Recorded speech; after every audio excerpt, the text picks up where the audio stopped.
तो आज हम लोग पढ़ रहे हैं तीसरा।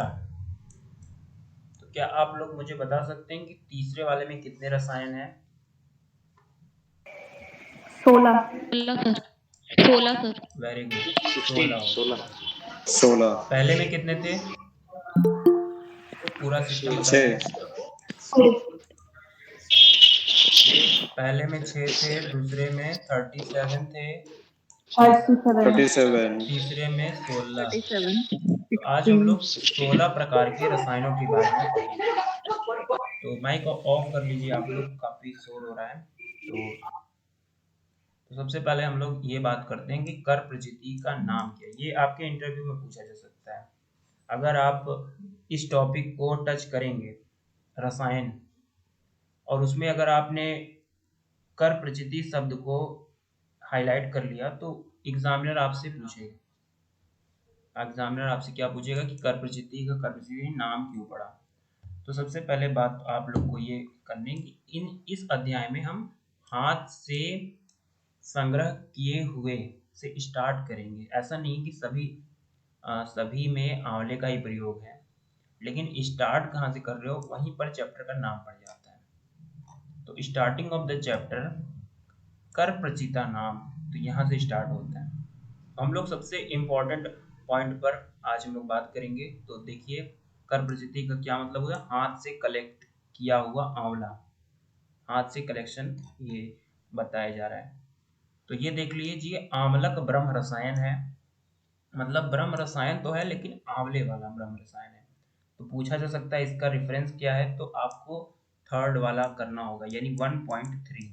1.3 का मतलब समझ रहे होंगे, तीसरा पाद। पाद का मतलब होता है कर प्रचितीय रसायन पाद। आंवलक आंवलकायस ब्रह्म रसायन का कहाँ पर वर्णन मिलता है? तो 1.3 में मिलता है। ये आपको बात हमेशा नोट कर लेनी चाहिए। ये भी ब्रह्मा के द्वारा बताया गया रसायन है। इसमें ब्राह्मी नहीं डली है। ये सारी चीजें आपको पता होनी चाहिए। अब देखिए, कर प्रचिता नाम यथोक्त गुणा नाम, अम्ल का नाम, तो उदृष्टा। तो इसमें क्या करना है आपको? सबसे पहले माघ और फागुन में आंवले को कलेक्ट करना है। अपूर्ण रस वीर विपाक वाले आंवले को कलेक्ट करना है, और उसी आंवले में जो कलेक्ट आपने किया उसी में 21 बार भावना देनी है। 7 into 3, याद कर लीजिएगा। 7 into 3 यहाँ शब्द बना हुआ है। 7 into 3 त्रिशब्द कृत्व, इसको टिक कर लीजिएगा। 3 into 7 यानी टोटल कितनी भावना दी जा रही है आम्लकायस ब्रह्म रसायन में, और किसकी दी जा रही है? आंवले में ही आंवले की दी जा रही है। बात क्लियर हो गई होगी। अब इसके बाद क्या करना है? उसको एक आढ़क अलग से रख देना है। एक आढ़क अलग से रख के फिर एक आढ़क ही बहुत सारी औषधियां, जीवनी गण की औषधियां, भृंगणी गण की, स्तन्य गण की, स्तन्य जनन, ये सब गण नहीं, असल में ये सब क्या है? महाकसाय है। स्तन्य जनानाम, देखिए संस्कृत इज ऑलवेज राइट। स्तन्य जनानाम, शुक्र जनानाम, वय स्थापना नाम, षड विरेचन में जो भी बताए गए हैं ब्रह्मणिया नाम, उनकी औषधियों को लेकर जितना भी मिल सके, जितनी भी औषधियां मिल सके, अभिया, बहेड़ा, पीपर, वचा, चव्य चित्रक, वायुडंग, इनको क्यों डाला जा रहा है? ये पीपर, वचा, चव्य चित्रक, इनको थोड़े ये गर्म स्वभाव के होते हैं, गर्मी भी होनी चाहिए। देखिए, रसायन को पिछले क्लास में आप लोगों को रसायन के फंडामेंटल के बारे में हम जब बात कर रहे थे, तो आप ये बताइए कि जो रसायन होते हैं वो कौन से दोष पर काम करते हैं? त्रिदोष आ रहे हैं। हाँ, ये बात आप लोगों को हमेशा पता होनी चाहिए कि कोई भी रसायन है वो तीनों तीनों दोषों पर काम करता है। और जो वो वाला ब्रह्म रसायन था हरितकी वाला, वो तो 5 दोषों पर काम करता था, रज और तम पर भी काम करता था। तो जो बॉडी लेवल पर काम करेंगे वो तीनों दोषों पर काम करेंगे। रसायन मतलब होता ही यही है, जो तीनों दोषों पर काम करेंगे। आलस्य वाला बताया था ना, आलस्य वाला उसके अंदर भी वर्क करता है क्या? पांच पांच जो दोस्त थे, हाँ रजतम उसके अंदर भी इंक्लूड करना है हमें। क्या चीज? अगर हम रजतम को इंक्लूड करेंगे तो ऐसे 7 दोस्त हो जाएंगे सर। 5 तो वो थे ही, और रजतम आपने बोला तो 7 दोस्त हो नहीं जाएंगे नहीं, ना। देखो कौन कौन से दोष आप ले लिए? वात पित्त कफ, और एक ऊपर की ओर रज और एक नीचे की ओर तम, 5 ही होते हैं, और 2 कहाँ से आ गए? ठीक है सर, ठीक। हाँ तो शारीरिक दोष और मानसिक दोष, मानसिक दोष 2 ही होते हैं। सत्व से क्या बढ़ता है आप लोगों को बताया था, सत्व से आपके अंदर ट्रस्ट बढ़ता है, और ट्रस्ट ये बहुत बड़ी चीज होती है। तो इसमें आप लोगों को ये मैं बताने जा रहा हूँ कि औषधियों को एक आढ़क में लेकर, इन औषधियों को एक आढ़क में लेकर जल में पकाना है, 10 गुने जल में पकाना है। एक रह जाए, यानी एक आढ़क रह जाए, जब जल एक आढ़क रह जाए तो उसमें आंवलक चूर्ण को मिला दें। आंवलक चूर्ण जिसकी 21 बार भावना देकर एक आढ़क के बराबर रखे हुए हो, और उसके बाद उसको जो है इस तरह से पकाना है कि उसको पूरी तरह से एक अवलेव के फॉर्म में ले जाना है। आग के ऊपर पकाकर ले जाना है लोहे के पात्र, इसका टिक कर लीजिएगा, लोहे के पात्र में ही आंवले के लिए बताया गया है। आप बता सकते हैं कि ब्रह्म रसायन जो जो हरितकी से बन रहा था, उसमें कौन से मेटल का प्रयोग किया गया था एज ए ताम्र ताम्र पत्र, ताम्र पत्र। ताम्र की कलाई हुई हो, तो ये आपको बात याद रखेंगे। हाँ, ताम्र में ब्रह्म रसायन, देखिए किसी का और नहीं आ रहा, तो ताम्र वाला ब्रह्म रसायन है, और लोहे वाला क्या है? आम्लक ब्रह्म रसायन, आम्लक आयस। तो इसीलिए देखो आयस भी शब्द इसमें जुड़ा हुआ है, आंवला और आयस मीन्स क्या होता है? लौह। आम्लक आयस लौह ब्रह्म रसायन। तो इसमें देखिए अब बाद में इसमें 1/8 भाग क्या बनाना है, डालना है, 1/8 भाग लौह भस्म की भी डालनी है। यानी इसमें लौह और आयरन, यानी आयरन प्लस आप कह सकते हैं कि एसिड्स वगैरह दिया जा रहा है। एक प्रकार का जो आप लोग मेडिकल में प्रैक्टिस करने के दौरान आप लोग आयरन की टैबलेट और फोलिक एसिड जो देते हैं उससे कंपेरेबल है, बट ये उससे फार बियॉन्ड क्षमताओं को देने वाला है। माघ और फागुन याद रखिएगा, माघ और फागुन कौन सा महीना होता है? हिंदी फरवरी, मार्च, फरवरी में नहीं तो को क्या होता है बताइए, क्लियर कीजिए। मैं आप शिशिर लोगों होता है को सर। मैंने आप लोगों फरवरी मार्च होता है। तो जनवरी फरवरी। जनवरी फरवरी होता है। तपस्या होता है, तपस्या, तपस्या, तपस्या, तपस्या। तो देखिए माघ फागुन जो होती है, जनवरी फरवरी होती है, तब तपस्या। तो जनवरी और फरवरी में, यानी अभी ही आंवले को तोड़ने के लिए, हाथ से तोड़ने के लिए, अपने हाथ से तोड़ने के लिए अभी बताया गया। आंवले को तोड़िए, उसको 21 बार भावना दीजिए आंवले में, कितने दिन तक? 7 दिनों तक। 21 बार भावना इसको देनी है, और उसके बाद उसमें क्या करना है, ये जीवनी गण की जितनी औषधियां मिल जाए, ब्रह्मणी, स्तन्यगण, जितनी भी ये सर पौष्टिक गण की औषधियां हैं ये मिल जाए, उनका एक आढ़क लेके उसको जल में पकाना है। और जल में कौन सा जल लेंगे? बेस्ट जल कौन सा होता है? वर्षा का जल, आंतरिक जल। लाबस जल, अंतरिक्ष जल। लाबस आंतरिक जल, वही। आंतरिक जल को रखना है। तो इसमें जो है आप लोगों को फिर इसमें लास्ट में क्या मिलाया जा रहा है? इसमें लौह भस्म मिलाया जा रहा है, 1/8वां भाग। तो मतलब एक अच्छी क्वांटिटी में यहाँ पर लोहे का प्रयोग किया जा रहा है आंवले के साथ। तो ये एक प्रकार का बहुत अच्छा रसायन है। देखिए इसके रसायन की बारे में यहाँ पर प्रशस्ति लिखिए, इदम रसायनम चक्रे ब्रह्मा, इसको ब्रह्मा ने बताया था। सबसे पहले बात, इसको ब्रह्मा ने बताया, इसको बनाया है किन किन ऋषियों के लिए बनाया था? तो ये जो पुराने ऋषि मुनि थे, कश्यप, इन्होंने इनका सेवन किया हुआ था, क्योंकि क्योंकि इनको बहुत अधिक कार्य करने होते थे, तो रसायन की तो आवश्यकता पड़ेगी ही। तो ब्रह्मा जी के द्वारा प्रदत्त ये एक रसायन है। देखिए, जरा व्याधि प्रशमन बुद्धि इंद्रिय बल प्रदम।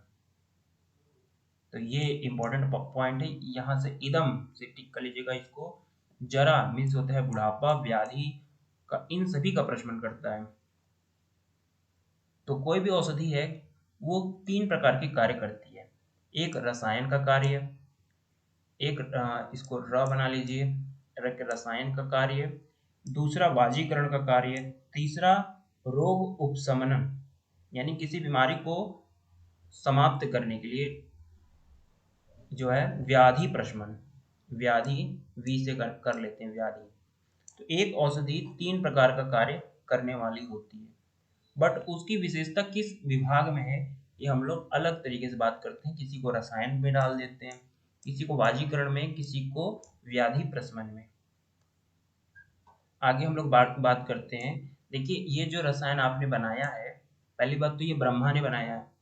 तो जो ये चीज ब्रह्मा जी ने बनाई है वो सामान्य व्यक्ति उसको खा ही नहीं सकते, और खाएंगे भी तो उनको अच्छा मतलब लगेगा ही नहीं, उनको कोई फायदे की चीज है। ऐसा इसलिए क्योंकि आप लोगों को पहले ही बताया गया है कि ग्राम्य आहार ही सभी दुखों का कारण है, रोगों का कारण है, हमारी बॉडी की अशुद्धियों का कारण है। और हमारा जो ग्राम्य जीवन हो गया है इस समय सिविलाइज्ड, जो हम अपने आप को कॉलोनीज में रखते हैं, सिविलाइज्ड रखते हैं, कहीं पर उग रही है चीजें और कहीं पर खाया जा रहा है। तो ये इन सभी में मिलावट खोरी, ये सब आप कह सकते हैं। शुद्ध जो एक ऑर्गेनिक फार्मिंग होती है वो यहाँ पर बताया जा रहा है कि खुद से उगाया हुआ, खुद से पकाया हुआ खाना जब आप खाते हैं तो वो ज़्यादा बेहतर आपके लिए रहता है। लेकिन अगर आप ग्राम संबंधी कार्यों में लिप्त हैं तो इस रसायन का कोई महत्व आपके लिए नहीं। आगे बढ़ते हैं हम लोग केवल आम्लक रसायन के विषय में। केवल आम्लक रसायन के विषय में तो मान लीजिए, अब इस रसायन को बताया क्यों गया जब ग्राम्यवासी इसको खा ही नहीं सकते? इसका एक आंसर क्या है कि मान लीजिए आपके पास कोई तपस्वी आया है, कोई तपस्वी पेशेंट आया है, तो आप उसको ये इंडिकेट कर सकते हैं कि आप आम्लकायस ब्रह्म रसायन आप लीजिए, अगर कोई तपस्वी आया है। बाकियों के लिए सिस्टम ये नहीं है, बाकियों के लिए दूसरे रसायन हो सकते हैं। तो केवल आम्लक रसायन, अब आप बात आ रही है कि केवल आम्लक रसायन क्या है। संवत्सर पयोवृत्ति, तो इसका 1 साल तक प्रयोग करना है। देखिए, गवाम मध्य मतलब गौओं के पास आपको रहना है। गायत्री सावित्री में मनसा मतलब गायत्री मंत्र का जाप करते हुए ब्रह्मचारी रहना है, अपने इंद्रियों पर काबू रखना है, और केवल दुग्ध का ही आहार लेना है। पयोवृत्ति संवत्सरम पयोवृत्ति गवाम मध्ये वसेत सदा सावित्री मनसा ध्यायम ब्रह्मचारी यतेन्द्रिय संवत्सरे प्रांते पौषी। अब इसको अब 1 साल बाद क्या करना है? 1 साल के बीत जाने के उपरांत 3 दिन तक उपवास करना है। माघी व फाल्गुनी तिथि, तो इसमें माघी और फाल्गुनी तिथि को की पूर्णिमा को आंवले के वन में जाना है।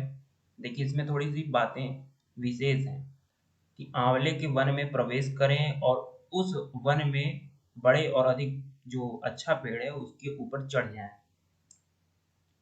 चढ़ जाएं, शाखा में लगे हुए फल को हाथ से पकड़कर फिर उसमें क्या करें? ये एक प्रकार की मैजिकल चीजें हैं।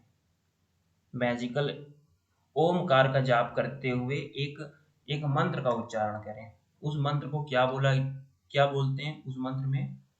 देखिए, उस मंत्र में ये शब्द बोलते हैं, ये ब्रह्मा अमृतम आगमा। तो ब्रह्मा जी इसमें अमृत की इसमें उपस्थिति कराई है, इसी आंवले में उपस्थिति कराई। इस मंत्र, ये एक प्रकार की मंत्र की चिकित्सा आप मान सकते हैं। मंत्र से भी पहले की चिकित्सा हुआ करती थी। तो आप कह सकते हैं कि ये मंत्र द्वारा उच्चारण मात्र से ही उसमें आने लगा। अब बात आती है कि मंत्र का तो उच्चारण कर रहे हैं, लेकिन हमें पता कैसे चलेगा कि आंवले में वो अमृत आया है कि नहीं। तो आंवला जो है चीनी की तरह हो जाएगा, मतलब आंवले में मिठास आ जाएगी।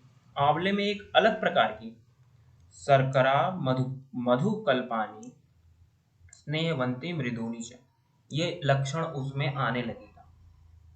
आमलक में ये लक्षण आने लगेगा, थोड़ा मीठा होने लगेगा वो। अब वो मीठा होने लगे तो आप समझ जाइए कि ये अब आंवला में अमृत उतर आया है। तो अगर ऐसी चीजें घटित हो रही हैं तब समझ लीजिए कि आपके ऊपर ब्रह्मा जी का आशीर्वाद आ चुका है।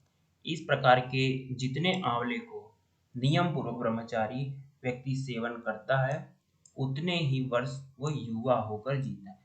मतलब एक आंवले का कीमत क्या है? 1 ईयर है। सर उतने ही 1000 वर्ष लिखा है सर। हम्म 1000 वर्ष लिखा है, उतने ही कहाँ? 1000 वर्ष लिखा है। नहीं, 1000 वर्ष लिखा हुआ है। 1000 तो देख लेते हैं एक बार। सर 1000 ही लिखा है, ठीक है, यहाँ पर तब 1000 ही होगा। लास्ट में लिखा है इस श्लोक प्रकार में के भी। जितने आंवले नियम पूर्वक ब्रह्मचारी व्यक्ति सेवन करता है उतने ही 1000 वर्ष तक। वर्ष सहस्त्राणी, श्लोक में भी वैसे ही लिखा है, जीवित ठीक वर्ष ठीक है। सहस्त्राणी यदि तावंत तो ये अगर तो योवयो। बहुत ही ज्यादा वर्ष की जो है आपको हो गया फिर, मतलब 1000 साल। एक आंवला इज इक्वल टू 1000 ईयर। तो यहाँ पर देखिए 1 वर्ष बताया गया है। इस प्रकार की कुछ बातें भी आती रहती हैं। तो 1000 ही होगा। और ये देखिए इसके प्रशस्ति में लिखा हुआ है श्री वेदा वाक च रूपाणी। इसमें यही शब्द लिखा हुआ है। इसके बाद व्यक्ति की कोई सीमा नहीं रह जाती। वाक रूपिणी सरस्वती स्वयं चली आती उसके उपस्थिति में। उस व्यक्ति के पास श्री लक्ष्मी, वेद विद्या का ज्ञान और वाक रूपिणी स्वयं चली आती है। ऐसा इस प्रकार का केवल आम्लक रसायन है। तो असल में केवल आम्लक रसायन क्या ये प्रैक्टिकली पॉसिबल है? आप लोगों को क्या लगता है?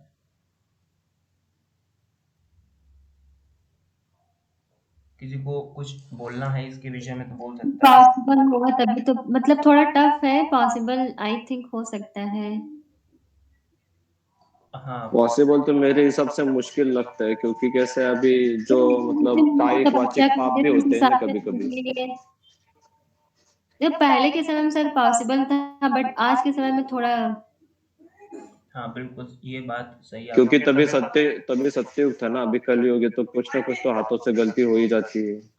हाँ बट मैं ये कहूँगा कि अगर पॉसिबिलिटी है तो ये है कि स्वास्थ्य अच्छा हो सकता है उस व्यक्ति का। बट 1000 वर्ष तो जिंदा रहना आजकल बहुत मुश्किल है।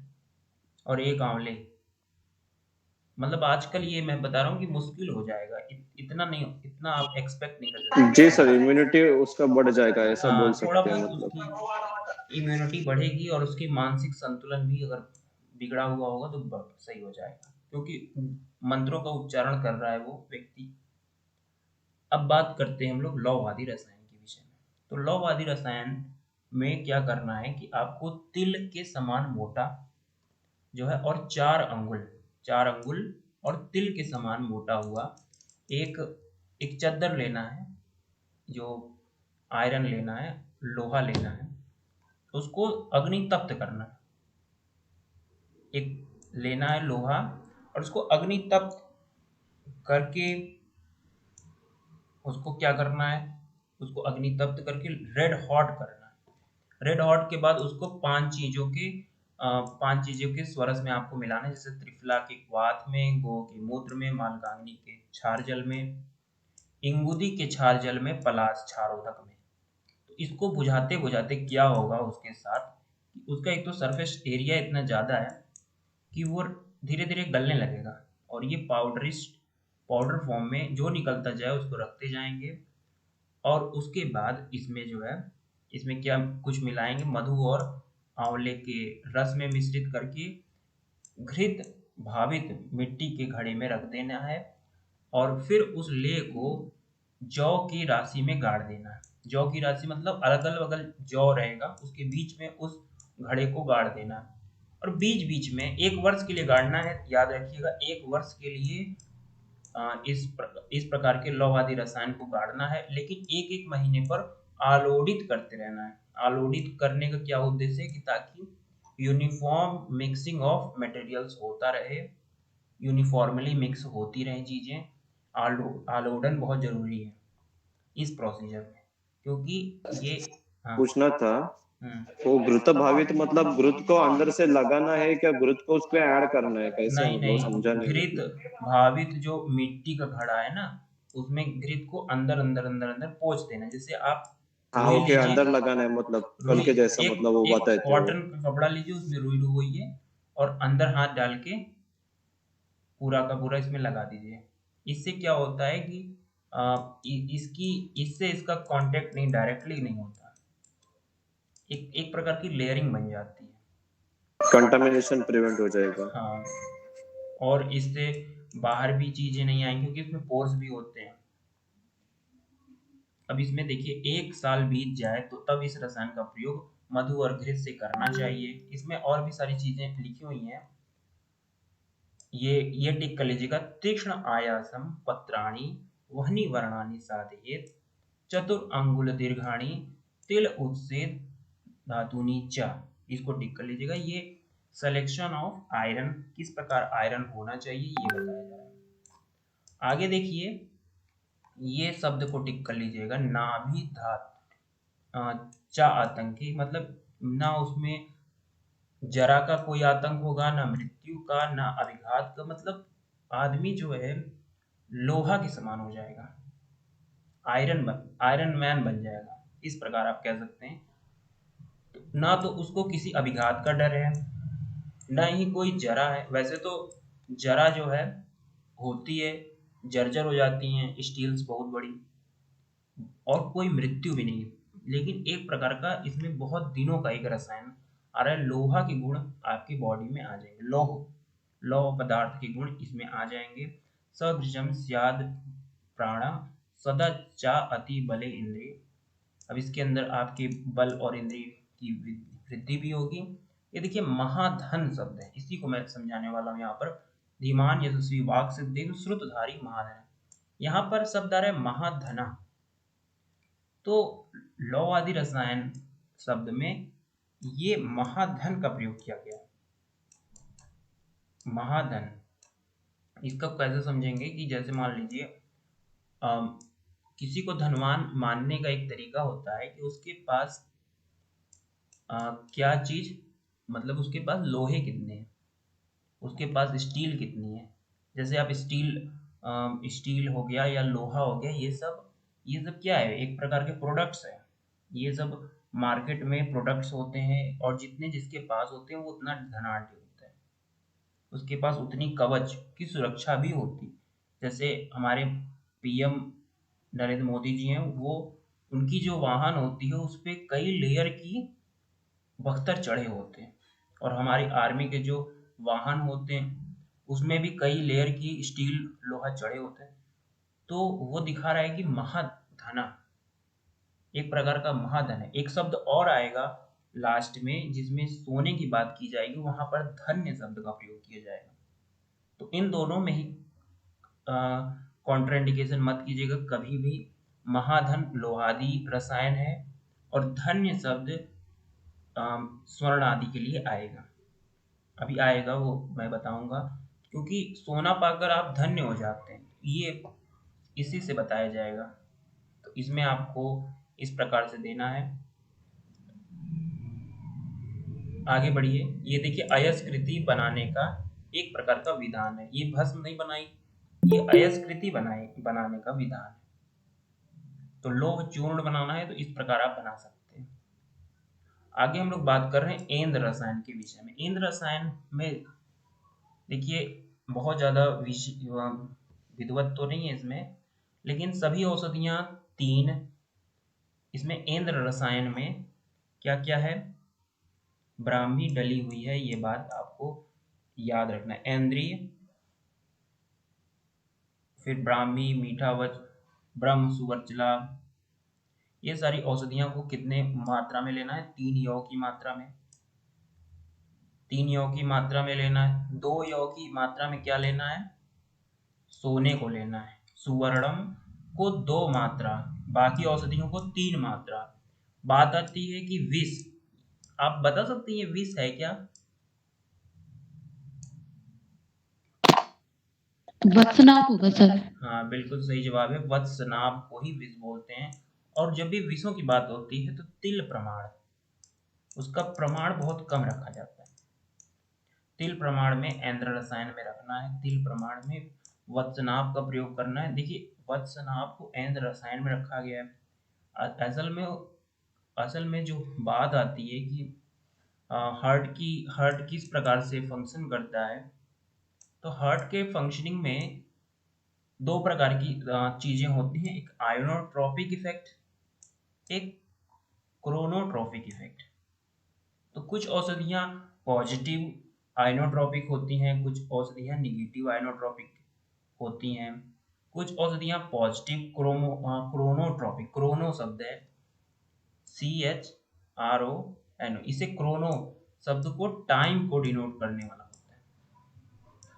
असल में होता क्या है, जो औषधियाँ मेद रसायन होती हैं उसी कैटेगरी की औषधियाँ भी निगेटिव क्रोनोट्रोपिक इफेक्ट को शो करने वाली होती हैं। मतलब जो मेद रसायन औषधियाँ हैं वही इसमें चली आती हैं। हार्ट रेट को कम करने वाली औषधियाँ होती हैं, वो ब्राह्मी वगैरह भी होती हैं, और उसी में विष भी आते हैं।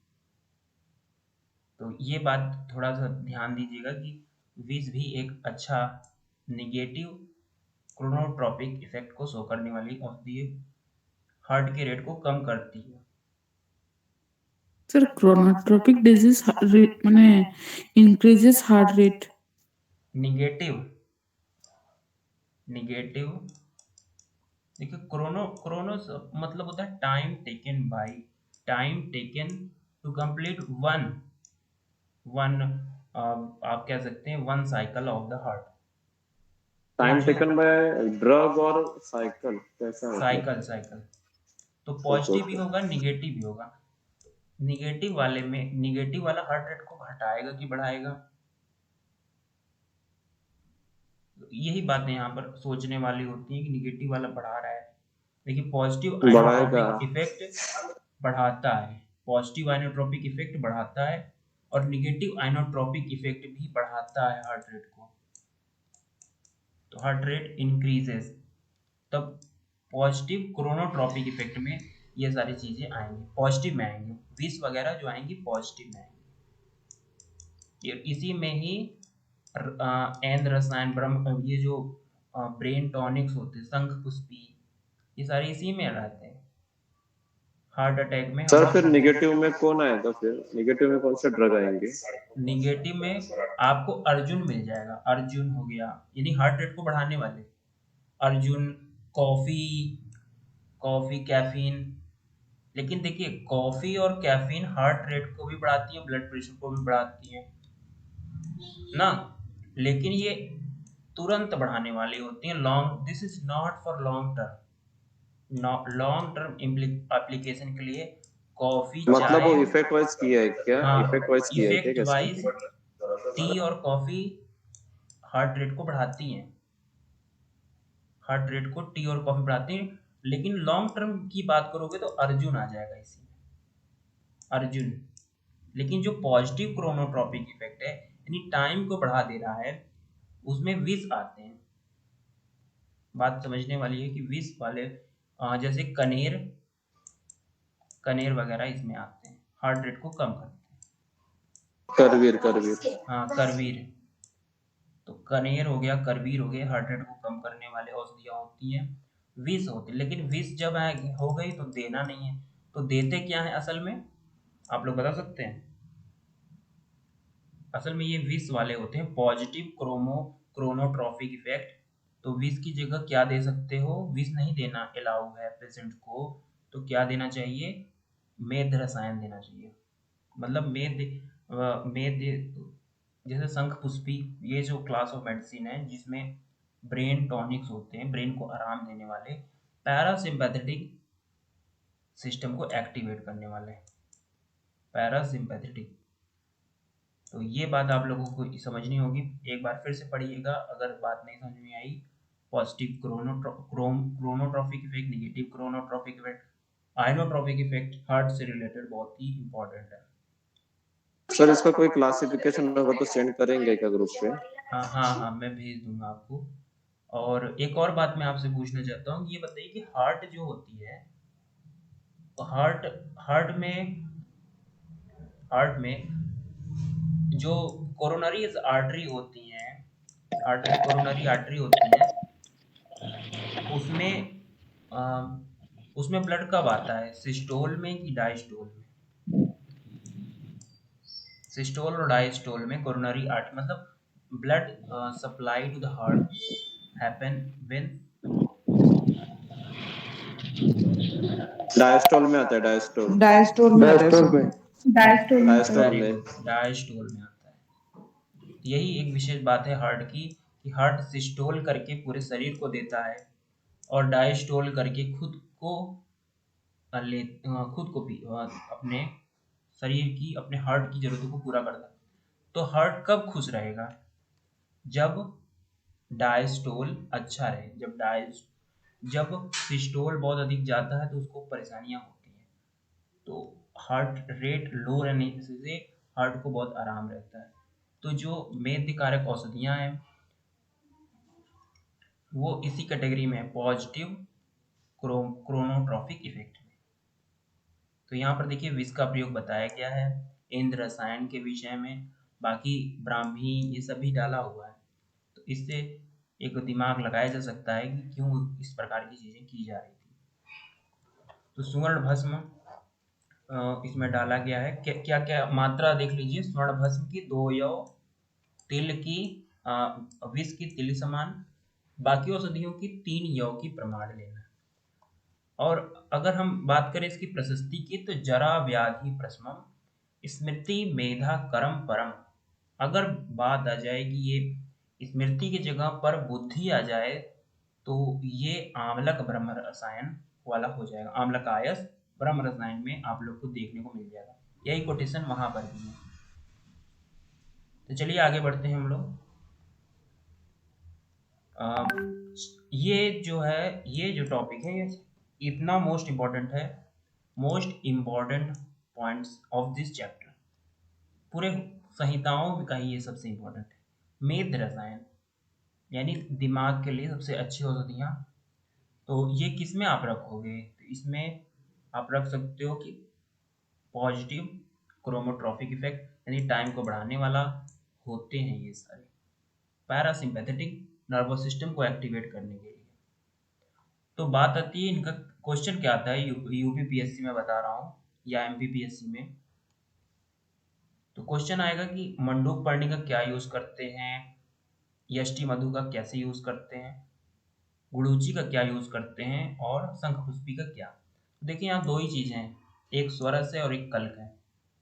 असल में जो चूर्ण होती है वो भी कल्क का ही एक रूप होती है, कल्क का ही एक सब डिवीजन है। कल्क के अंतर्गत ही चूर्ण कल्पना होती है मेजर फॉर्म में। तो यहाँ 2 ही कल्पना है, एक स्वरस है और एक कल्क है। अब कल्क में एक यष्टि मधु है।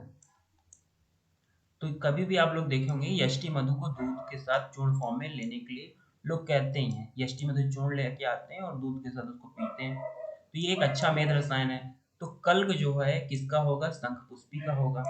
कल्क और चूर्ण एक ही है बट शब्द का अंतर है। अब बात आ रही है, देखिए स्वरस मंडूक पर्णी की भी यूज करते हो और गुड़ूची की भी स्वरस ही यूज करते हो। तो दोनों हो गया, मैच द फॉलोइंग आएगा, कभी गलती मत कीजिएगा। तो किस चीज का क्या प्रयोग करना है, गुड़ूची का भी स्वरस, बंडूक पर्णी का भी स्वरस, शंखपुष्पी का कल्क और यष्टि मधु का चूर्ण दूध के साथ। बस इतनी बातें इसमें है कि ये जो है हमें मेध रसायन कैटेगरी की औषधियां हैं और इनको किस तरह से लेना है वो भी बता दिया। विशेषण च शंखपुष्पी, ये आपके मैथ्स ऑफ कॉलम में जरूर क्वेश्चन बनेगा। विशेषण च शंखपुष्पी मतलब शंखपुष्पी जो है सबसे अच्छा मेध रसायन है। तो ये बात हो गई। आगे हम लोग बात कर रहे हैं पिपली रसायन के विषय में। तो पिपली रसायन में आप लोगों को कुछ बातें इम्पोर्टेंट है याद रखने के लिए।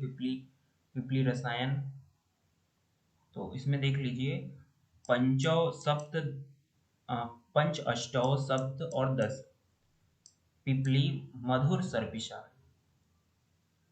तो रसायन गुण जैसा कि आप लोग को पता ही है कि रसायन में हम तीनों दोषों के समन के लिए औषधियां देते हैं। अब तीनों दोषों के समन के लिए औषधियां दे रहे हो, लेकिन विमान स्थान में पिपली को बोला गया है कि डेली नहीं खा सकते। अब इसका क्या समाधान किया जाए? थ्योरेटिकली बात को कटना नहीं चाहिए।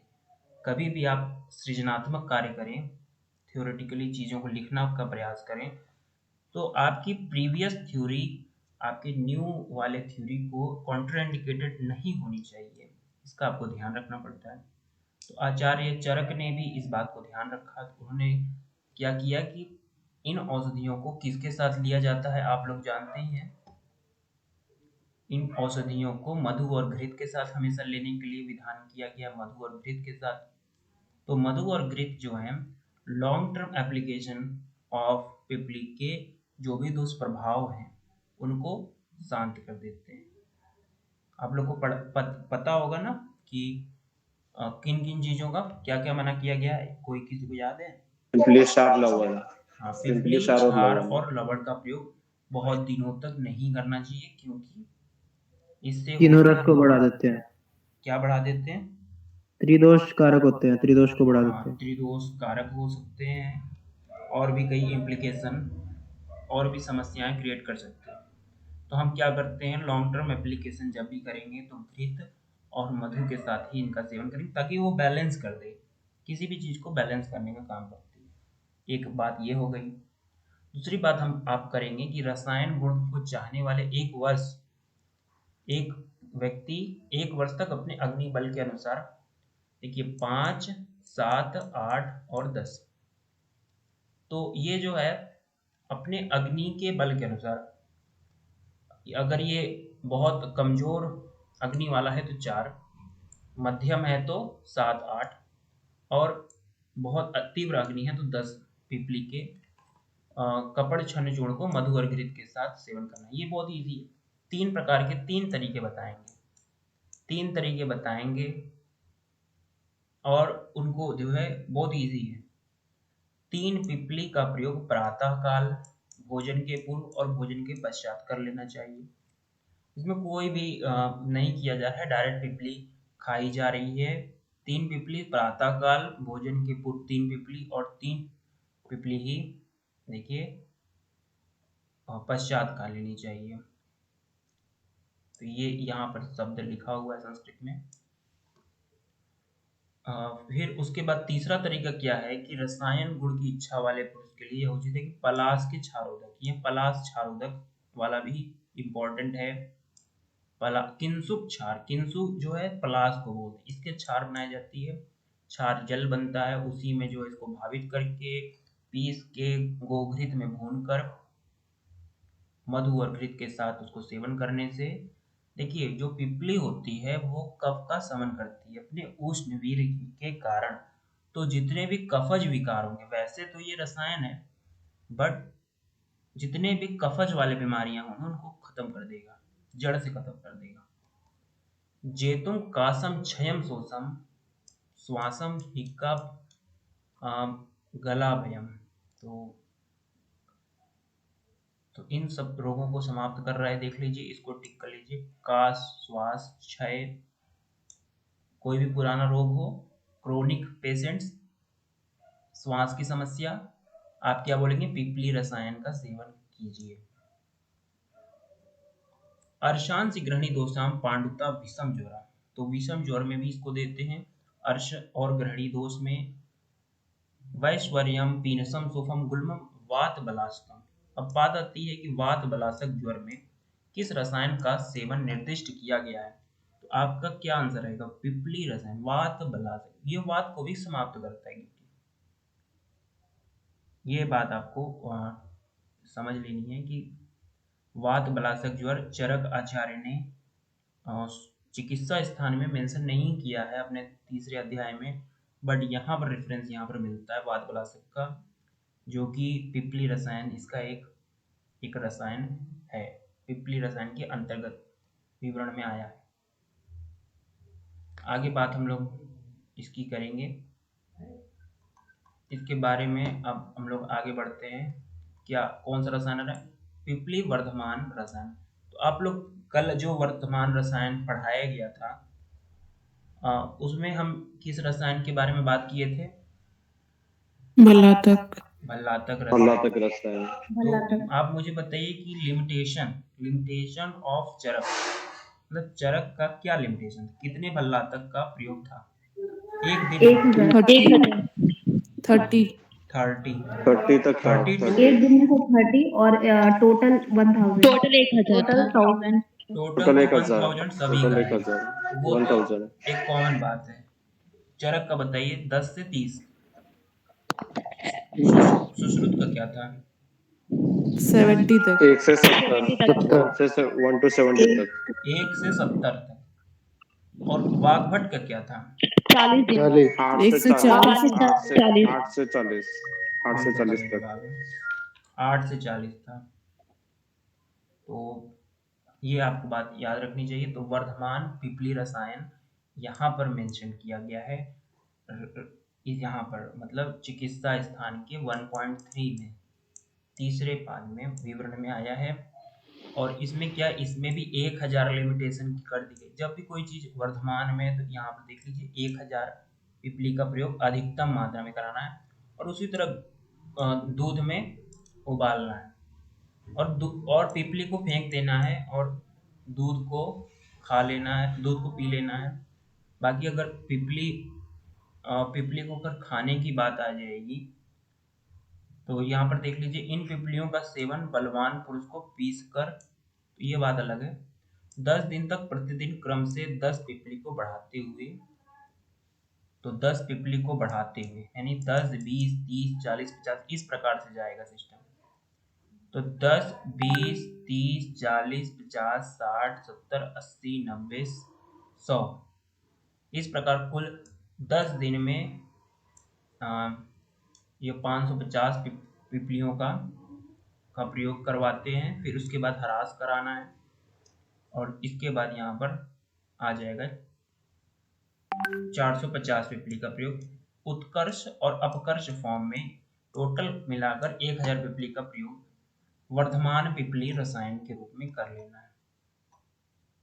ये बात क्लियर हो गई होगी आप लोग को। चलिए आगे बढ़ते हैं हम लोग त्रिफला रसायन के विषय में। त्रिफला रसायन में देखिए, त्रिफला रसायन के विषय में ये इंपॉर्टेंट बात मैं आप लोग को ट्रिक बताने जा रहा हूँ। VAH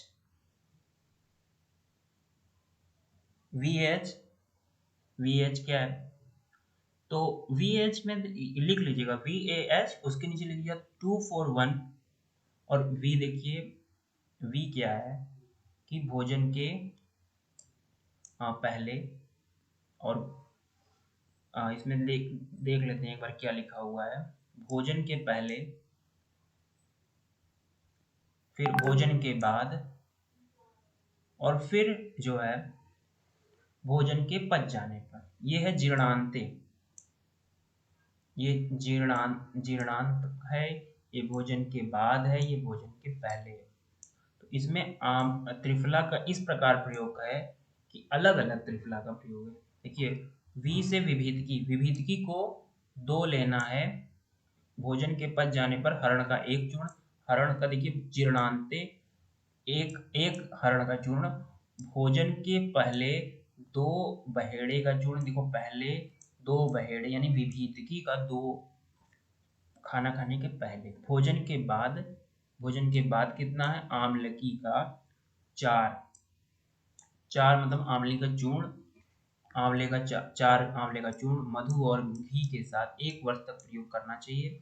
इसको बोलते हैं त्रिफला रसायन, और वृद्धावस्था से रहित होकर ये जीवन देने वाला होता है। तो VAH 241 VAH याद होना चाहिए। इससे आपको VAH 241 भोजन करने के पहले, भोजन करने के बाद, और यह है जीर्णांत भोजन पच जाने के बाद।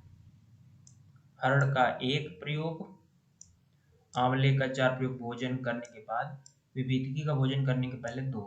तो ये जो है हरितिकी, ये त्रिफला ही है, लेकिन हम क्या कर रहे हैं, इसको दूसरे फॉर्म में दूसरे तरीके से ले रहे हैं। अब बात आती है द्वितीय त्रिफला रसायन। तो त्रिफला को पीस कर कल्क बना लें। नूतन लोहा के पात्र में रखकर पात्र में लेप लगाकर दिन रात छोड़ के बाद उसे उतारकर मधु और जल में घोलकर शरबत बनाकर प्रातःकाल सेवन करना चाहिए। तो इसमें कोई विशेष बात नहीं है। द्वितीय त्रिफला रसायन नूतन जल में 1 दिन नूतन लोहे के पात्र में रख रहे हैं, थोड़ा सा लोहा भी इसके अंदर आ जाएगा। तृतीय त्रिफला रसायन में कुछ चीजें मिला दी गई हैं। त्रिफला के साथ ही मुलेठी, वंशलोचन, पीपर, मधु, घृत और मिश्री। वंशलोचन क्या होता है? बांस का गोंद होता है, बांस के गोंद को वंशलोचन बोलते हैं, याद रखिएगा। तो ये पीपर, मधु, घृत, मिश्री और ये सारी चीजें इसमें मिलाई जा रही हैं। आगे देखिए, इसमें मात्राओं का जिक्र नहीं मिलेगा। तो देखिए, जहां भी मात्राओं का जिक्र आपको ना मिले वहां पर क्या करना चाहिए? आप लोग बता सकते हैं क्या करना चाहिए? सम मात्रा। Very good. जितनी मात्रा में आराम से पच सके। सम मात्रा प्रमाण भागे अणुक्ते समम ग्राह्यम। सभी औषधियों को, अगर औषधियां का भाग वर्णन नहीं है तो सभी औषधियों को समान मात्रा में ले लेना चाहिए।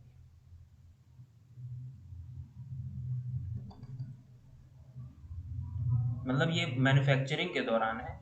बाकी जो आपने बोला कि जितनी मात्रा अग्नि के द्वारा पच जाए, वो तो इंडिकेटेड मात्रा है, वो ग्राह्य मात्रा आपने बताया, लेकिन ये मैन्युफैक्चरिंग मात्रा है। फैक्ट्री के अंदर कितना मिलाओगे, तो बराबर मात्रा में मिलवा के बनवाना है। अब देखिए आ गया चतुर्थ त्रिफला रसायन। और चतुर्थ त्रिफला रसायन में इसमें आयरन, बहुत सारे इसमें और भी तरह के क्या होंगे, इसमें मेटल्स के भस्म होंगे।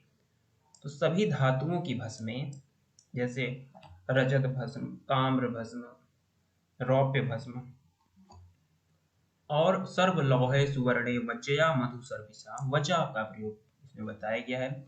विडंग पिप्लीभ्याम च त्रिफला लवणेन च। तो त्रिफला के साथ इसमें सेंधा नमक का प्रयोग बताया गया है। संवत्सर प्रयोगेण मेधा स्मृति बल प्रदा, भवत्य आयु प्रदा धन्या, जरा रोग निर्वहणी। तो देखिए, धन्य कब हो जाएंगे? जब आपके पास सोने वगैरह हो और सभी प्रकार के लोह मौजूद हो, तभी तो आप धन्य होंगे। वहां पर क्या आया था? जब आपके पास लौह आदि रसायन थी, तो आपके लिए क्या कोटेशन किया गया था? किसी को याद है? महाधन। महाधन आया था पूरा। महाधना लोहादि में आया था। धन्या किस में आया है? धन्या आया है त्रिफला रसायन त्रिफला रसायन में। ये बात इम्पोर्टेंट है, समझ लीजिएगा कि क्या सिस्टम चलता है। अब हम लोग बात करेंगे शिलाजीत के बारे में, और ये बहुत ही एक अच्छी मेडिसिन है, और इसके बारे में हम लोग पूरी डिटेल यहाँ पर करने वाले हैं आज। चरक के मत के अनुसार चलेंगे, कुछ बातें सुश्रुत की भी देखेंगे। तो शिलाजीत जो है, शिलाजतु, जतु मीन्स और शिला मीन्स क्या होता है। सबसे पहले हमें ये देखना होगा कि शिलाजतु मीन्स होता क्या है। शिला मीन्स होती है पहाड़ या पत्थर, ये चट्टाने। और जतु मीन्स होती है लाक्षा, यानी शिलाओं से जो लाक्षा निकल रही है, लाक्षा मतलब लाख होती है, उसकी चूड़ियां बनाई जाती हैं। जैसा कि आपको सर्जरी के पॉइंट ऑफ व्यू से बताया गया था कि जब कोई चीज गर्दन में फंस जाती है, हमें निकालना हो, कैसे निकालें? जतु से, लाख को पिघलाकर उसमें लाख ले से, जाएं। हाँ। हाँ, बिल्कुल सही जवाब है, आपको याद है। लाख से उसको और निकाला वैक्स, जाता है। हाँ, वैक्स से भी होता है, वैक्स, वैक्स से भी करते हैं। मधुचिस्ट, उससे भी कर सकते हो। चिपका के ठंडा हो जाता है, निकाल लोगे, उससे बॉन्डिंग बन जाती है। तो जतु मीन्स होता है लाक्षा, लेकिन शिला जतु एक अलग प्रकार का केमिकल है, जो कि जिसको मॉडर्न में क्या बोलते हैं? पिच ब्लेंड, क्या बोलते हैं इसको यहाँ पर?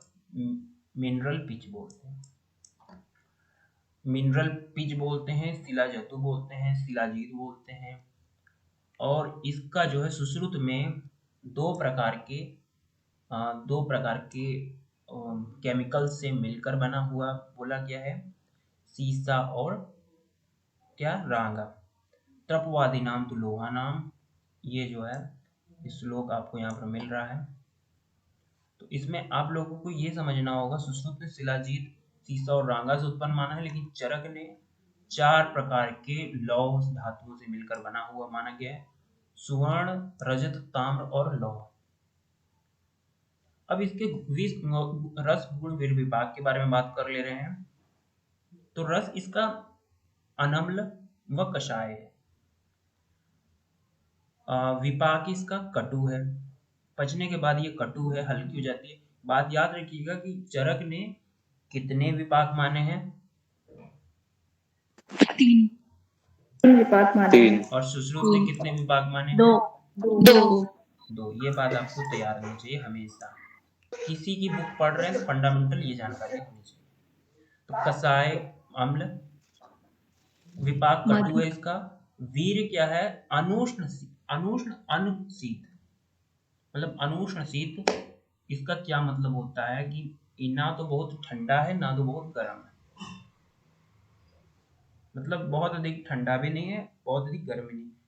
इसका ये मतलब होता है वीर से इसका कोई वास्ता नहीं। उत्पत्ति जो है 4 प्रकार के धातुओं से मिलकर बनती है, तो स्वर्ण, रजत, ताम्र और लौह। इसमें बेस्ट कौन सा होता है?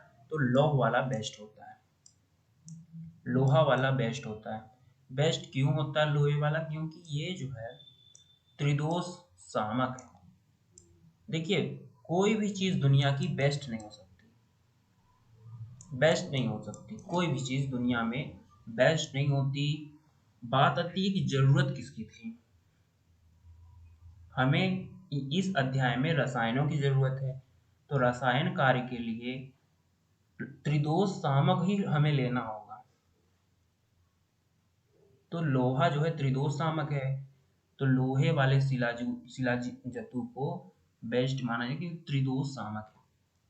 आगे बढ़ते हैं हम लोग, ये बात आप लोग को हो गई।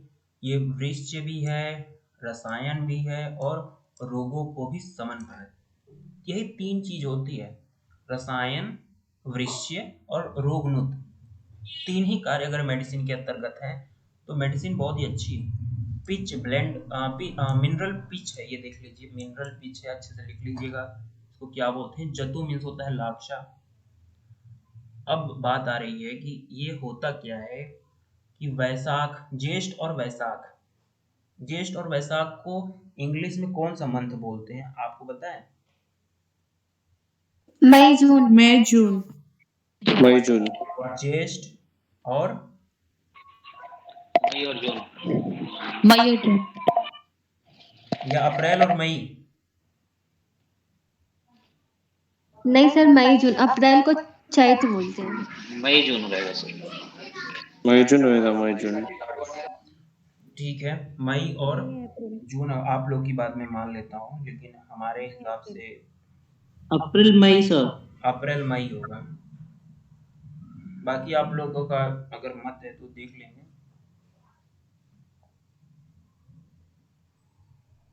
सर अप्रैल वैशाख होती है। हम्म, अप्रैल सर बैसाख के लिए है सर। आपने जो कल पेज भेजा था फोटो, उसमें वैसाख के अप्रैल लिए के क्या लिए होते हैं? अप्रैल बैसाख है। होती है, जी सर। और ज्येष्ठ जो है मई को बोलते हैं। जी तो हो गया ना अप्रैल और मई। तो अप्रैल और मई मई में गर्मी भी पड़ती है, तो मान लीजिए ग्रीष्म ऋतुचर्या, मतलब ग्रीष्म ऋतु का सिस्टम में, ग्रीष्म ऋतु में जब सूर्य की अग्नि तेज हो जाती है, सूर्य की तीव्र अग्नि हो जाती है, तो पर्वतों के चट्टान से लाक्षा के समान निकलने लगता है, पिघल पिघल कर, क्योंकि लाक्षा भी पिघलती है, वो भी पिघल रहा है। तो उसे ही शिलाजीत कहते हैं। इसकी शुद्ध करने की तकनीक को सूर्य तापी और अग्नितापी बोला जाता है। और ये पतली रेखा की तरह शुद्ध शिलाजीत होगा, वो नीचे की ओर जाता हुआ दिखेगा, शुद्ध शिलाजीत पतली रेखा के, रॉकेट की तरह उसको बोलते हैं। जैसे रॉकेट होती है पीछे छोड़ते हुए चलती है, वैसे ये भी पीछे छोड़ते हुए चलेगी, और पानी में घुलनशील होती है। Total all the material are dissolved in the water. अब सर एक पूछना था डाउट। हाँ, वो सर वो शिलाजतु बताया ना, वो शिलाजतु का पहाड़ रहता है क्या? उसका जो जो लिक्विड आता है, वो सार जो आता है, वो चट्टानों से वो मतलब निकलता है, वो शिलाजतु है कैसे? देखिए मतलब मीनिंग क्या समझा नहीं। सबसे पहले आपको ये समझना होगा कि जब भी आप कहीं चट्टानों के पास जाएं घूमने वगैरह, तो ऑब्जर्वेशन स्किल आपकी बहुत अच्छी होनी चाहिए। जब चट्टानों के पास आप जाएंगे, कोई भी चट्टान है, वहां से कुछ ना कुछ उसका पदार्थ निकलता रहता है। अभी हम फिलहाल नेपाल में स्थित ये जो चट्टानें हैं, हिमालयी चट्टानें, उन नेपाल में स्थित हैं, वहां से मेजर फॉर्म में हम लेते हैं शिलाजतु। पहले हम लोग गिलगिट से लेते थे, तो असल में इसी दौरान हमें मिलता है। हमें वहां पर डायनामाइट लगा के उसको तोड़ने की आवश्यकता नहीं है, वो नेचुरल मेथड से ही निकलना चाहिए। वो पिघल पिघल कर निकलेगा। उसके अंदर क्या रहते हैं कि बायो मॉलिक्यूल्स, बहुत अधिक मात्रा में बायोलॉजिकल मॉलिक्यूल्स, क्या जो है इनऑर्गेनिक चीज़ें बचती हैं जब, यानी बायोलॉजिकल चीज़ों को आप जलाए तो इनऑर्गेनिक चीज़ों जब बचती हैं, तो ऐसी चीज़ें हो सकती हैं। वो पुरानी जो बची हुई चीज़ें हैं उनसे बनती है शिलाजीत। और ये पहाड़ों से ही बनती है। पहाड़ों के अंदर लिक्विड निकलने लगता है, और अगर आप कहीं जाएंगे तो ये बंदर वगैरह इसको बहुत पसंद करते हैं, बंदर इसको खाने लगेंगे। अब देखिए आगे देखिए, वात पित्त कफश्चैव निर्यूह तैतद सुभाषितम। तो जो भी प्रकार का इसमें आप डालोगे, जिस प्रकार का क्वाथ डालोगे, वैसा ये as per the need, as per need आप you can change it any form. वात के लिए, पित्त के लिए, कफ के लिए, कैसा भी आप कर सकते हो, एज पर नीड कुछ भी कर सकते हो। क्वाथ कल्पना डालकर इसका प्रयोग बताया गया है। 7 दिन तक भावना देनी होती है। 7 दिन तक किसी भी चीज की इसमें भावना दोगे तो उसका जो है रूप इसके अंदर आ जाएगा। अब ये देख लीजिए आप लोग, इसकी मात्रा और प्रवर, मध्य, अवर का क्या कॉम्बिनेशन है, कितनी मात्रा दी जाती है, उसका यहाँ पर सिस्टम है, आप लोग को बता देता हूँ। पूछा जाता है शिलाजीत का मात्रा बताइए, तो आप उससे पूछिए, जो आपसे पूछा है कि आप प्रवर चाहते हैं, मध्यम या अवर मात्रा बताएं। तो प्रवर मात्रा 7 दिन तक, यानी 7 डेज, एक पल की मात्रा। एक पल क्या होता है? 48 ग्राम। 48 ग्राम। ग्राम की मिलीग्राम? Gram sir. सर हाँ, ग्राम। तो हाँ, 48 तो ग्राम ग्राम प्रवर होगा। मात्रा 7 दिन तक देनी है। 48 ग्राम, तो ये तो बहुत ज्यादा मात्रा हो गई। मध्यम मात्रा देखते हैं हम लोग। मध्यम मात्रा में 3 हफ्ते तक देनी है।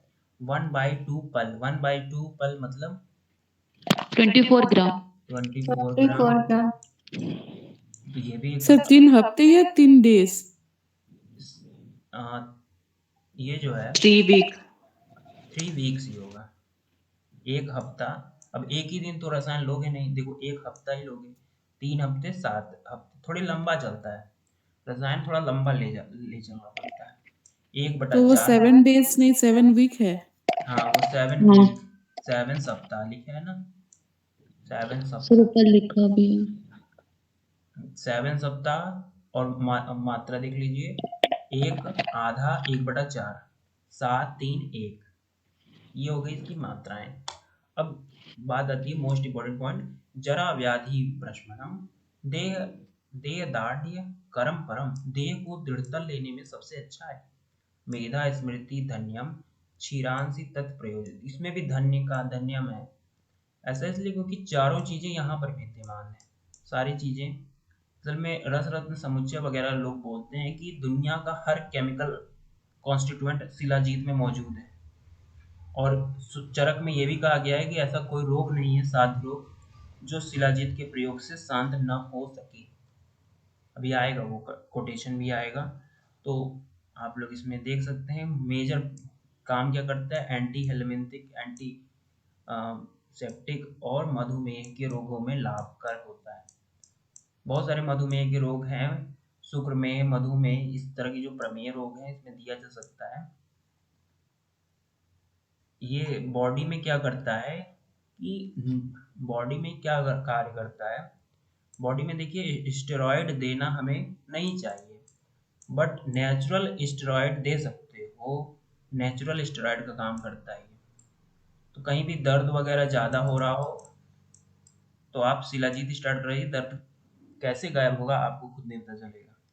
तो ये नेचुरल स्टेरॉइड्स हैं, इससे कभी कोई भी प्रॉब्लम नहीं आती, ये बहुत ही अच्छी औषधि है।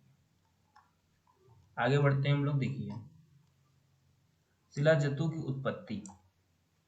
हेमाद्य सूर्य संतप्ता श्रमति गिरि धातवा जत्वाभम मीन्स होता है जतु आभम, इसीलिए शिलाजीत नाम रखा गया है। शिलाजीत असल में अरबी वर्ड है, शिलाजतु संस्कृत वर्ड है, और जतु मीन्स होता है लाख। शिलाजतु ही बोलना चाहिए इसे, शिलाजतु। मृदु मृत अच्छ, ये देखिए मतलब ये क्या कह रहा है कि अच्छ स्वच्छ मल निकल रहा हो, तो उसी को बोलते हैं जत्वाभम मृदु मृत स्नाश्च। अच्छ यहाँ पर शब्द है अच्छ। और मास में क्या बोला है, शुचि शुक्र, शुचि शुक्र मास बोला है। मैं जो नहीं, आप लोग जो बोल रहे थे सही होगा, शुचि शुक्र यहाँ पर देखिए शिलाजतु का बोला गया है। एक बार वहां पर हम लोग देख लेंगे उसको। आगे देखिए, अब आ रही है बात कि कितने प्रकार के हैं ये टेबल आपको तैयार होना चाहिए। तो स्वर्ण, रजत, ताम्र और लोहा, इनका रस गुण विपाक और वर्ण।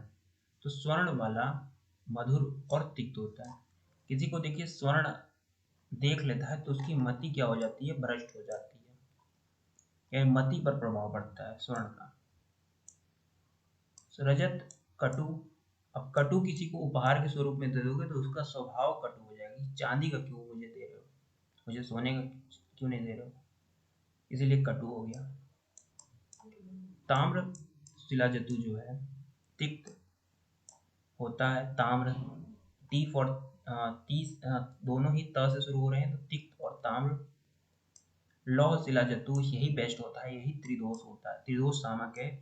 तिक्त लवण, इनमें रस होती है। देखिए वीर की बात करो तो सभी दोनों ये शीत है, ये भी शीत है, ये उष्ण है, ताम्र वाला उष्ण।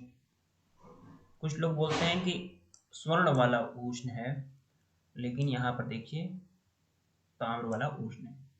विपाक की यदि बात करोगे तो कटु विपाक और कटु विपाक, केवल रजत वाला स्वादु विपाक का है। वर्ण की बात करोगे तो रक्ताभ या जपा पुष्प निभम, स्वर्ण वाला जो है रक्ताभ होगा, रजत वाला श्वेत होगा, श्वेत शिलाजतु, सोचिए शिलाजतु भी श्वेत आ गया। मोरकंठ के समान चमकीला कौन सा होता है, ताम्र। देखिए तो कॉपर सल्फेट वगैरह कैसे होते हैं, नीले कलर के होते हैं कॉपर सल्फेट। तो मयूर चंद्रिका जो बोला जाता है, मयूर चंद्रिका, तो मोर कंठ के समान चमकीला और कृष्ण आभम गुगलू समान, गुगलू वाला सर्वश्रेष्ठ है। अब देखिए दोषों पर प्रभाव, दोषों पर प्रभाव वाला टिक कर लीजिएगा। वात पित्त सामक, पहला वाला है वात पित्त। यहाँ पर एक बना लीजिएगा आप लोग चार्ट, इसमें लिख लीजिएगा वात पित्त सामक पहले वाले में, वात पित्त। फिर कफ पित्त दूसरा वाला कफ पित्त है, रजत वाला कफ पित्त है। ताम्र वाला कफ, और त्रिदोष देखिए लौह शिलाजतु त्रिदोष तामक है, इसी वजह से लौह शिलाजतु बेस्ट है। आपसे कभी पूछे कि कौन सा शिलाजतु रसायन के प्रयोग में लोगे तो कौन सा बोलोगे? लौह शिलाजतु। बिल्कुल सही जवाब, क्योंकि वो त्रिदोष सामक। और त्रिदोष सामक। हाँ, किसी देखिए श्रेष्ठता किसी में नहीं है, मैं किसी को श्रेष्ठ और निकृष्ट नहीं बोलता, लेकिन what is the purpose of taking. जैसे मान लीजिए कहीं वात और पित्त समन करना है तो वहां पर स्वर्ण शिलाजतु मैं लेना ज्यादा पसंद करूंगा सिवाय लौह शिलाजतु को, तो वहां पर श्रेष्ठ क्या हो गया? स्वर्ण शिलाजतु हो गया। रसायनों के लिए सर्वश्रेष्ठ है लौह शिलाजतु। अब बात आ रही है लौह शिलाजतु रसायनात् सर्वश्रेष्ठ, लौह शिलाजतु रसायनात् सर सर्वश्रेष्ठ। ताम्र वाले में साली खाली कफ था ना? हाँ, उसमें कफ समन करने, क्योंकि देखो उष्ण है ना, थोड़ा सा उष्ण है, तिक्त है, क्या करेगा वो? कफ को समन कर देगा। Okay sir. देखिए समरी में आ गई बात, समरी में नहीं, सामान्य, सामान्य लक्षण ऑफ शिलाजतु, ये सामान्य लक्षण। गोमूत्र गंध्या सर्व कर्मशु यौगिका।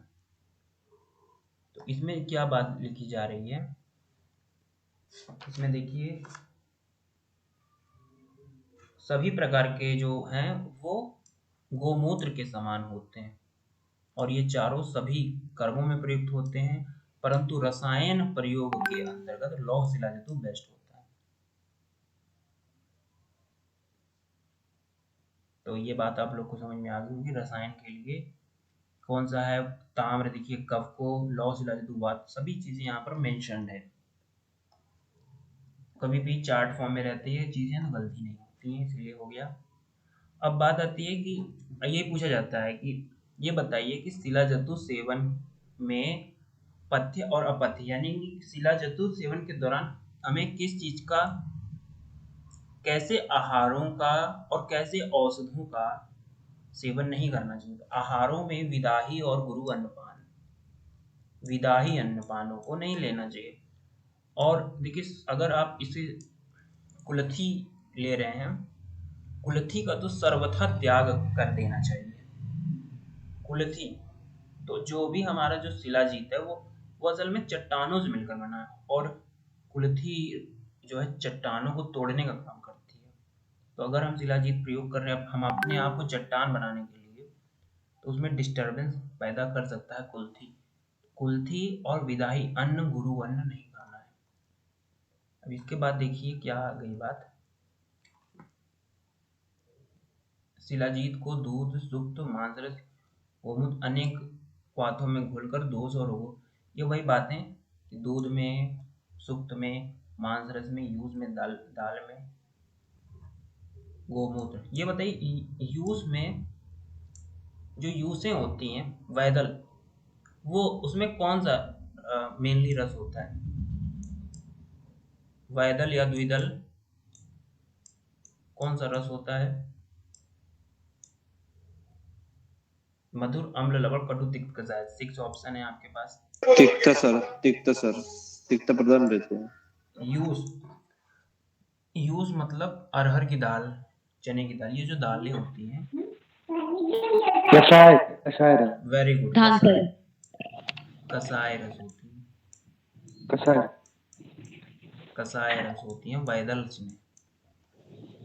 अब बात आती है देखिए इति शिलाजतु रसायनम, शिलाजतु रसायनम इसके बारे में बताए महत्वा। न सोअस्ति रोगो भूमि साध्य रूपम, भूमि पर ऐसा कोई भी साध्य रोग नहीं है जो शिलाजतु से उसको हराया ना जा सके।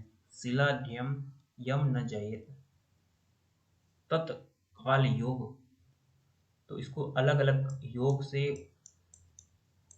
जो है जीता जा सकता है। किसी भी साध्य रोगों को विषय में बात की गई है। असाध्य को नहीं जीता जा सकता, तो वो तो फंडामेंटली किसी भी औषधि से नहीं जीता जा सकता है। तो ऐसा कोई रोग नहीं है। ये बताइए कि पिछले अध्याय में भल्लातक के लिए क्या क्या कहा गया था? प्रशस्ति, कफ रोग, कफ रोगों को जीतने वाला, और कफ रोगों को, और माँ नाराज हो सकती है लेकिन हरित की। नहीं, मैं भल्लातक के विषय में बात विबंध, कर रहा हूं। विबंध बिल्कुल सही जवाब है। विबंध और हाँ कफ रोग हाँ, को। कफ दोष और विबंध दोनों बात करेंगे ना, कहीं इंटरव्यू में आप बैठेंगे तो दोनों बात करिए। तो ये सर्वरोगनुत वाग्भट के अकॉर्डिंग अग्रय द्रव्यों में अगर बात करोगे तो सर्वरोगनुत बोला गया इसी वजह से। वाग्भट क्या कार्य करते थे कि वो चरक का पढ़ते थे, मेनली अपने विभाग में चरक का अधिकतर चीजें डाल दिया करते थे। तो अगर आपको चरक पढ़ने में आ गई, वाग्भट बहुत कम बचता है। फिर इनका योगदान केवल मेजर 50 पन्ने अगर मान के चलें, 25 से 50 पन्ने का ज़्यादा योगदान इनका है नहीं। मेजर योगदान चरक और सुश्रुत का है। तो यहाँ पर ये वाला खत्म हुआ। हम लोग कल जो है, कल क्या क्या पढ़ेंगे हम लोग? कल हम लोग वाजीकरण का नोट्स के फॉर्म में स्टडी करेंगे, क्योंकि वाजीकरण को उतने क्वेश्चन आते नहीं है, वाजीकरण से कोई क्वेश्चन नहीं आता ज़्यादा। उसको नोट्स के फॉर्म में पढ़ लेंगे और चतुर्थ इसका पढ़ेंगे, चतुर्थ पाद पढ़ेंगे और नोट्स के फॉर्म में वाजीकरण का पूरा सिस्टम पढ़ लेंगे। तो यहाँ तक कि आज की क्लास हो गई। Thank you.